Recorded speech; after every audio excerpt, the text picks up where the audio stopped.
Welcome everyone. Uh, Welcome everyone to this next lecture series of engineering mechanics. First part statics, in which today we will be discussing about friction offered by different bodies, and how the role of friction. What is the role of friction in the field of engineering mechanics? We'll be discussing all that. Now we have heard this very basic statement during our earlier classes that friction is a necessary evil. That means it is both, it is important also, it's necessary also, and it's evil also. That means it is problematic. Like for example, in this case, it is necessary because the friction between the brakes, this is an example of a cycle in which the friction offered by the brake to the rim of the cycle actually help us to stop the cycle especially during the accidental situations. Something very similar happens to the wheels of the airplane. When the airplane usually lands, so the wheel offered a lot of friction to the platform or the ground, and due to which it actually helps to minimize the momentum or speed of the aircraft. So it is important also, like in these cases, and it is evil also. I mean, it is problematic also, because due to frictional effects, there are a lot of problems faced by the engineers, and like for example, the car. Though the speed of the car has a limit, but that limit is mostly generated by the friction offered by the tires and the ground. So if there is a less amount of friction, it will be more efficient to run the car. Something very similar happens. That's why we used to inflate the tires of the car to an optimum level, or tires of the cycle to an optimum level, so that uh, only the part of the cycle and so so that only the part of these rubber tires are actually skid on the ground, and not the whole of the part. If there is less air, if there will be less air in these uh, tires, then they will be more flattened. They will be more flattened on the ground, and more area will be skidded onto the ground, due to which there will be more friction, and it will be difficult to maneuver the cycle or the car. So it will reduce the efficiency. So friction is both. It is problematic also and useful also in many applications. Now, we have earlier in all our discussions, we have considered the surfaces and the effect with respect to different contacts to be frictionless or rough. However, now onwards, we will be considering the friction forces. Okay, and friction forces are considered when two surfaces contact with each other, or attempts to contact with each other. Usually there are two types of frictions. One is a dry friction, we call them as a Coulomb friction also, and the another one is the fluid friction. So fluid friction will not discuss, however we will discuss only the dry friction. Fluid friction is the friction offered by the fluid during the movement.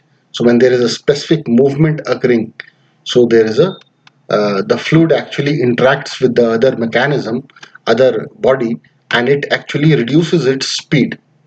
So this is the friction offered by the fluid or the air. And the other case, dry friction, in which there is no liquid involved, we usually have two surfaces together. So when two surfaces skids or relatively move towards another, so in that case, the friction is there. So there are laws of friction and coefficient of friction also. Coefficient of friction means that uh, So let's discuss this. This is one block and the weight of the block is W. Due to the weight of the block, as we have discussed in last lectures, there is a normal force acted due to the this simple behavior of Newton's third law of motion, action reaction.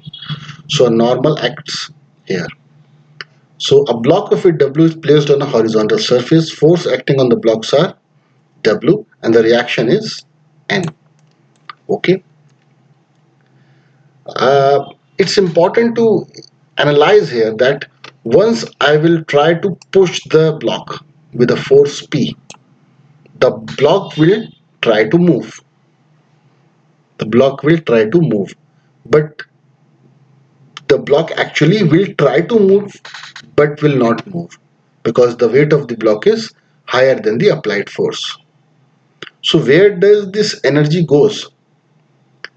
With what is actually resisting the this force P? This force P is resisted by a friction offered by this surface of the block and this ground. So the moment you will apply a force P, there induces a friction force F. And if you apply more P, amount of force will be higher, then the friction will also be higher. But there is a certain amount by which these two surfaces can offer a friction. So at that point at which the P becomes equal to F, on that point the block will be about to move. It will not move, it will be about to move. And the moment P becomes higher than F, the block will move. So we have we have four conditions. One is when there is no load acting on the body.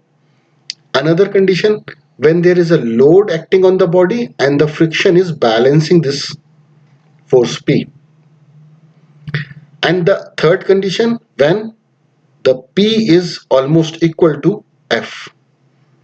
So that means the block is about to move. When the block is about to move, we call that movement as an impending motion. Okay. And the fourth condition is when the P is higher than F. So in that case, the block will move. Now let's see what will happen here. As you can see, as the P increases, this is the condition where we have a graph between P and F. So definitely as the movement between the two is definitely linear, so the graph will also be linear. So as we are increasing P, our F is also increasing. As we are increasing P, our F is also increasing. But at a certain point, the two surfaces can offer a maximum amount of friction. And at that point, this value of friction will be Fm. Corresponding to that P, this is the maximum P offered at which the block is just about to move. And that point or that situation where P is almost equal to F, that situation is called as impending motion, motion which is about to begin. And the fourth condition where the friction force is almost horizontal to the surface, so only the P increases, friction remains almost same. This is the condition when there is a motion occurring, okay, when the block actually moves by the P. And remember that when there is a movement, then there is a less amount of friction. The friction is mostly when it is about to begin. So most of the frictional forces or most of the friction between the two surfaces happen when the block is about to begin. And when the block just moves on the surface, then the friction offered will be least. So as P increases, this is the static friction force. Okay, this force is the static friction force. So the force F also increases until it reaches its maximum value Fm. And in that value Fm, we have a empirical relationship Fm equals to nu s times n, where n is the normal offered by the is ground, and nu s is the coefficient of friction. This coefficient of friction depends upon the material. This is not force driven. This depends upon material. So on which surface we are referring to. We have seen that we used to put very rough surfaces in our washrooms or bathrooms. Rough surface tiles in our bathrooms. Why? Because we do not slip. So in that case, the surfaces of the tiles are very rough, the bathroom tiles. So the nu s in that case is very high. And remember that nu s ranges from 0 to 1. This is in percentage. So 0 to 1. 0 means no friction offered and 1 means maximum friction offered. Okay. The another condition when the motion happens, so this is called as kinetic friction. This was the static friction and this is the kinetic friction. So in the case of kinetic friction, when the body is moving, we have a kinetic friction coefficient times the normal. Normal is the weight of the block. Okay, so friction in this case is Fm calculated by this equation Fm times nu s n, and in this case Fk is the friction offered during the movement of the body is nu k times n, and it is to be noted that nu s is always very high than almost 30% higher than nu k. So the friction coefficient offered by the same ground when it is in movement, when the block is in movement or when the other surface is moving, it will offer a less friction. So it will offer a more friction before movement, offer a less friction after movement. And we will see this in the coming up slides. These are some of the friction coefficients, static friction coefficients given. Though these are not important because they will be given to you in the problems, but just to see, rubber on concrete used to offer one of the highest friction coefficients. Okay, earth on earth used to give this range of this friction is there. So these are the equations for or empirical relationship for maximum static friction force. Remember that there is no derivation for this. These has been obtained experimentally. These are empirical relationship. Fm equals to nu s times n is an empirical relationship obtained while doing the experiment. And as I said, the kinetic friction force is almost 75 or 25 times lesser than the static friction force or the static coefficient. So as I said, I have described 4 situations to you earlier also. We will look upon to them. Like for example, in this case, there is no friction offered because the load is perpendicular to the normal. In this case, the load is perpendicular to the normal n. So there is no point of rubbing these two surfaces, no friction offered. The overall load is P plus W. If you balance these two loads, the N will be equal to P plus W, no friction offered. In the other case, when there is some motion or there is inclined load P, so definitely this inclined load will be having one vertical component Py and another horizontal component Px. Okay.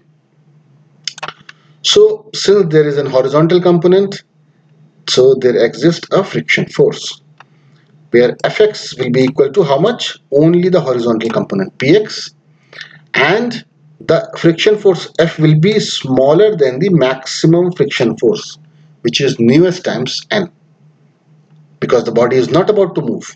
It can still take load without moving, and the normal is equal to this normal component y Py plus W. Okay, just ensure that you have got it. And this is the motion impending or impending motion, where the motion is just about to begin. In this case, the force P has been increased now, so these components has also increased. Px and Py is also increased. So now Px will balance Fm. So Fm is the maximum friction force, is almost equal to Px. Same thing.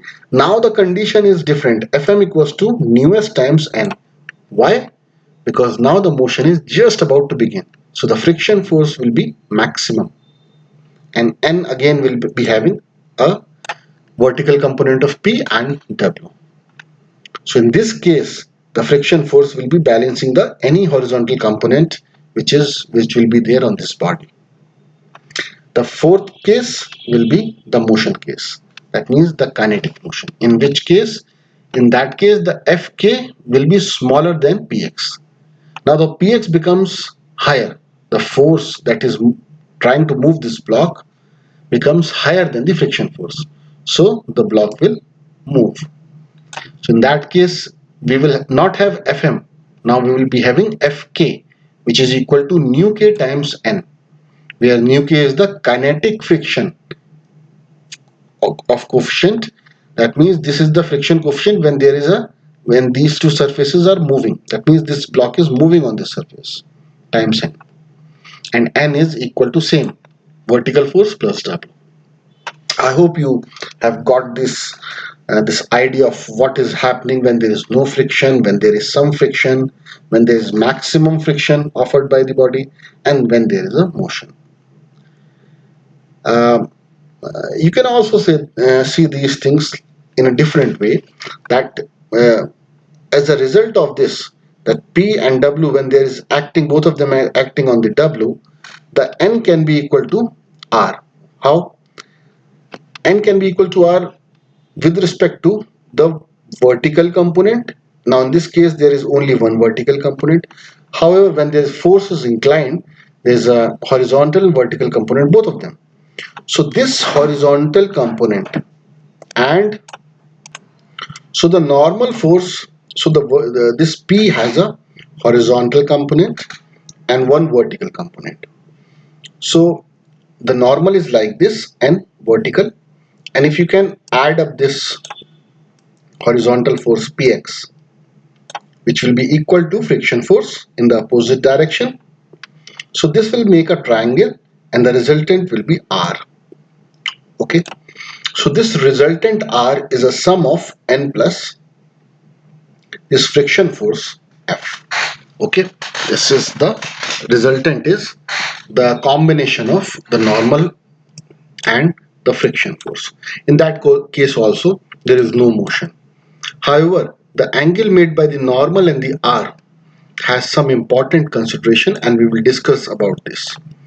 If we consider this as a theta, then any theta is equal to smaller than theta s, where theta s is the angle of static friction. We will discuss about static friction more. Further, in this case, when there is a motion which is impending, again two components, Px and Py. So the important is Px. This Px will balance the friction force. So Fm equals to Px, because now this is impending motion. Fm is almost equal to Px, and the angle between the resultant and the end remains phi equals to phi s. Remember that this is phi s, static friction angle. Okay, and in this case this was smaller than the theta, because the Fm, the friction force, was not maximum, so the theta was also not maximum. The moment friction force becomes equal to the applied load or the component of the applied load, your phi becomes maximum or equal to phi s, where phi s is the static friction angle. And this can be very easily calculated. Tan theta is Fm, so this is perpendicular upon base, Fm upon n. So n cancels out and you will be remaining nu s. So tan theta s, or the tan of friction angle, static friction angle, is equal to your coefficient of static friction. In the other case, something very similar happens, and now the angle is called as theta k or phi k, where phi k is the angle of kinetic friction. So Fk here will be smaller than Px. Okay, and the ratio, as you can see, will be equal to 10 5k will be equal to nu k in a similar way. So from this, actually you have learned that there exists something called as theta s, which is called as static friction coefficient, static friction of an angle friction, and theta k kinetic friction angle. Okay, these two. And how they are made? They are made by the normal and the resultant. And this resultant is obtained as a combination of N and friction force. Okay. Consider block of weight W resting on board with variable inclination theta. Now we will solve one problem in which this is an inclined plane on which there is one block of 300 lb and which is being pushed by this force 100 lb, and the dimensions of this inclination is given as perpendicular 3 and 4 as the horizontal and 5 as the hypotenuse. These are unitless dimensions given to obtain the orientation or angle of these inclination. So 300 lb block is placed and a force is applied on it. The coefficient of friction between this block and the plane are 0.25 and zero point 0.2. The 0.25 is the static coefficient of friction, while the kinetic or dynamic coefficient of friction is 0.2. We have to find whether the block is in equilibrium or not, and we have to find the value of friction force. First of all, we have to find that it is in equilibrium or not. That means it is just on the verge of moving or not. That means it is not even moving in this direction and not moving in this direction. That means it is just fixed. It is in equilibrium. So for that, which equation will be invoked? Our FM equation will be invoked. FM equals to nu s times the normal. This equation will be imposed, and we will see that, ensure that this equation is satisfied on this inclined plane. So first of all, make the free body diagram of this. Okay, we'll make the free body diagram. So this is somewhat the free body diagram will look like. We have taken the inclination orientation as x and the perpendicular orientation as y. The load of 300 lb is acting, so we can transfer the our this triangle to here. So this will look like this. Okay, 5 3 4, this will look like this. So since there is a load of 100 lb trying to push it in this direction, so an equivalent amount of force will be there, and we have to find this frictional force. Definitely there will be a normal, since this is fixed, or this is sliding on this fixed surface, so there will be a normal also. So what we will do, first of all, we will find all the forces along the x direction. So which are the forces? One is this 100 lb, another one is the horizontal component of this 100 lb 300 lb, that means weight, horizontal component of this weight. So we'll find it out this like this, and the frictional force. So we have assumed the frictional force to be negative in this direction. Okay, we'll solve this equation and obtain the frictional force as minus 80 lb. Here remember that minus sign is showing that this is negative. So frictional force is negative because we have assumed the frictional force to be in this direction. That's why the negative sign has came. Okay, overall the frictional force is positive only 80. However, the negative sign is showing that we have assumed this direction as this. So this is negative 80, and in a similar way, summation of all the forces along the y direction. So this will be n will be there, and the vertical component of this will be there. This component will be there. Okay, so we will solve for this and obtain the n.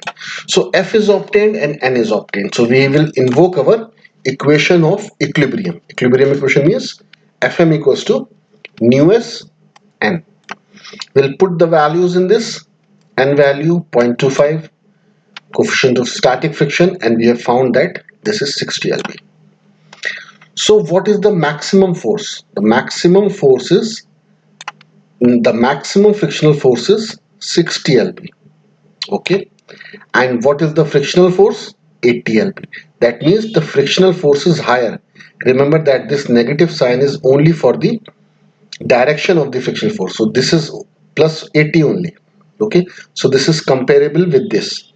So when you compare this 80 and 60, which is higher? This is higher. That means that and this is the equation for impending motion. That means the motion is just about to begin, and this force is 80. So that means that force is still higher, and this block will not move as the frictional force is higher. Okay, so what does this means? That the block will slide down the plane because the frictional force is higher. The frictional force is higher than the maximum force to counter this 100 lb. Since the frictional forces, this frictional force is higher than the maximum force. This is the maximum force to counter this 100 lb. So since this is higher, this will going to move this block in this direction. Okay, I hope you get it. Further, since it is moving, since the force is higher, frictional force is higher, and this is moving in this direction, so we have to calculate the kinetic friction also. So what will be the actual friction force? Actual friction force will be the friction force which is there when it is in motion. That means a kinetic friction force.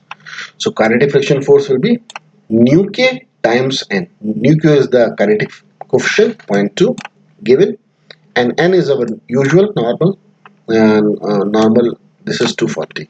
So this gives out to be 48 lb, and remember that 48 lb will be kinetic friction applied in this direction. Though the frictional force was higher and it was moving in this direction, trying to pull the force in this direction, this friction force. So this block is moving in this direction, but the friction force will always be opposite to the motion. Frictional force, this will always be opposite to the motion of the block. The motion is in this direction, so frictional force will be in this direction. So this is the kinetic frictional force applied here. I hope you got this problem. Let's solve another problem, and this is something very interesting problem. This is a movable bracket. This is a bracket. This is a bracket, and this is a movable. This can move on this pipe. This pipe has a diameter of 3 inches, and this bracket can move on this pipe. So our coefficient of friction between the pipe and the bracket is 0.25. We have to find the minimum distance where this load can be applied. We have to find the minimum distance where this load can be applied. Okay, we can neglect the weight of the bracket here. So we have to find this distance where this load is being applied. So where should I apply this load? Determine the minimum distance x at which the load can be applied. If the coefficient of friction between pipe and bracket is this, and remember that this is a movable bracket. So this is a movable bracket, so these friction coefficient, all these things will be kinetic friction coefficients. Okay, so you have to find the distance. So first of all, we'll find out what is the free body diagram. Remember that the free body diagram, if you see, this load is being applied on this bracket. Since this load is being applied, check out this reaction. There will be, this is movable, so there will be a normal force here, okay, and a frictional force here. Since this will going to move downwards, so there will be a friction force and normal force here. What will be here? What will be the reactions here? Will there be a reaction here? No. There will not be a reaction here. And let's first check out the free body diagram of this. This is the free body diagram looks like. This is a friction force. So, okay, so sorry, since this will going to move in this direction, this bracket will going to move in this direction, so frictional force will be acting here. Okay, I'll call this as FA, frictional force acting at A. Normal will be here because this will apply a load on this, so this will be acting as a normal NA at this point A. The distance between this to this is 1.5. This is given in the problem. Okay, the diameter, this is 3 inch. Okay, and this is W applied here. So what will be the value of W applied here? And at this point, remember that there is no friction and no normal reactions, nothing will be here because this will be going to move. However, this will try to rotate this body in this direction. This will try to penetrate here. This will try to bring a normal here. Normal will be here, and definitely there will be a friction force here. Okay, so friction force here, normal here, friction force here, and normal here. Just try to analyze this and you will be able to get these values. So when W is placed at minimum X, the bracket is about to slip and frictional forces in upper and lower collars are maximum value. So what will be these values? FA newest times NA and FB newest times NB. Okay, this has just not moved. This is W placed at minimum X. Further, what will be the condition? The applied condition for static equilibrium should be that the load is applied and still it is in equilibrium. That summation of all the forces must be equal to 0. This is the condition for static equilibrium. So if you see the static equilibrium, sum up all the forces in X direction. So NA is there on NB. So NB minus NA is 0. That means both the normal reactions are same. In another Y condition, we will add up the Y forces. FA will add, FB will add, and we will subtract W depending upon the orientation. Okay, so add up these two forces, subtract W, so we will get another relationship. NA equals to NB is equal to 2 times W. Further, I can also calculate the moment since I need to find out the W and I also need to find out the distance. What is the distance that is required to, what is the minimum distance that it requires where we can place this W.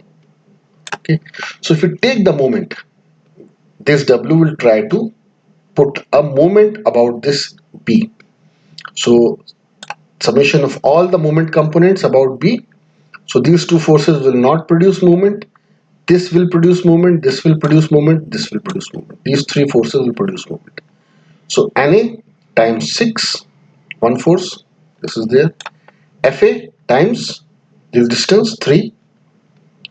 Okay, and remember these signs will be, since this will try to rotate the body in a clockwise direction, minus, that's fine.